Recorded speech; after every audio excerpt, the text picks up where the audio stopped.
Hey guys, so today we are going to take a look at my gem. It's called UFC Schedule, and it's exactly what it sounds like. It's just a UFC schedule along with some other stats and information in the form of a gem. So all you would do is you just do gem install UFC underscore schedule, and then you can get that installed right on your device. But since I already have this installed, I'm just going to run it for you guys.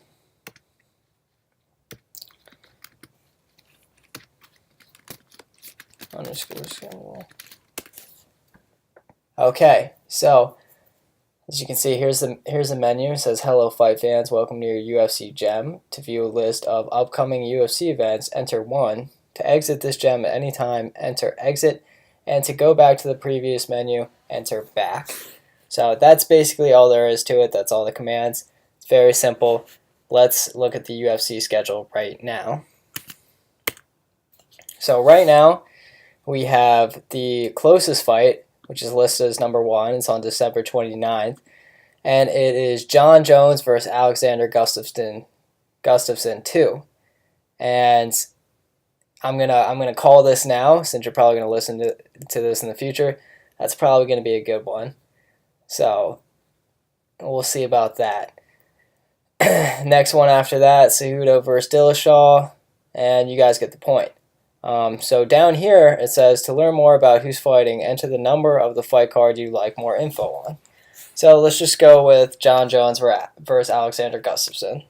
Put in 1. Boom, it brings me the list of fighters, the list of fights on that card, starting with the main event. So up here is the main event. Jones versus Gustafsson at 205 pounds, light heavyweight. The co-main event is Chris Cyborg, Justino versus Amanda Nunes, and all the way down to the prelim, the first prelim. So we can actually look at statistics on the fighters by entering a number here. So let's look at John Jones and Alexander Gustafsson. So put in 1. It brings us name, their record, 23-1 for John Jones. Their height, 76 inches, 77 inches. That's about 6'5", pretty tall guys. And again, their weight. Okay, and from here we can pick another fighter. We can pick another fighter from this list. So let's go with a random one. Let's go with number 8. So this is Silva de Andrade versus Yan. And here's her record, 25-2, 67 inches. And as you guys can see. So right now we can hit exit, and we can exit the program very simply. And we can also go back anytime. So I'm just going to go back into that menu and go back to John Jones versus Alexander Gustafsson, and we can go back from here by entering back to the schedule. So from here we can go into Cejudo versus Dillashaw. That's number 2. Look at some of the fighters. Cerrone versus Hernandez, number 4. Boom, here are the stats. And we can go back, and we can exit from here. So that is simply the interface of it. So let me talk about what is going on in this, because obviously I have to get this information from somewhere, or else, if I were to just take all this information and save it to my computer right now, these fights would get outdated immediately. So it's got to be dynamically updated.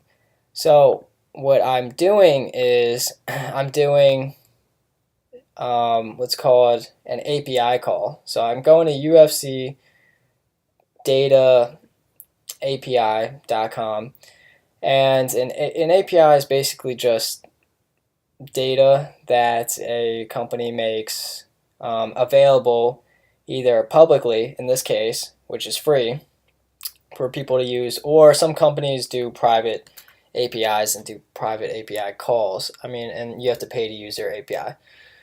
So what I'm doing is I'm going to events.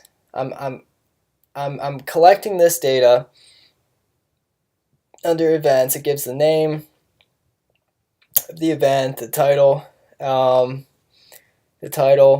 and I'm taking that and I'm saving that into what is called an object and object-oriented programming. So I'm making this event real by making it an object and called an event. And each of these events are their own objects, and they have their own fights on it. But as you guys can see, the event itself doesn't. This is the event right here.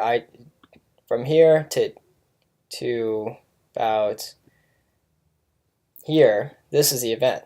So there's, as you guys can see, there's no fights on this event. There's no fighters. So what I have to do to get the fighters is I have to take this ID right here and pass that through another API called event, and you can't access this unless you have the specific ID for the event. So let's just take this event's ID. So you have to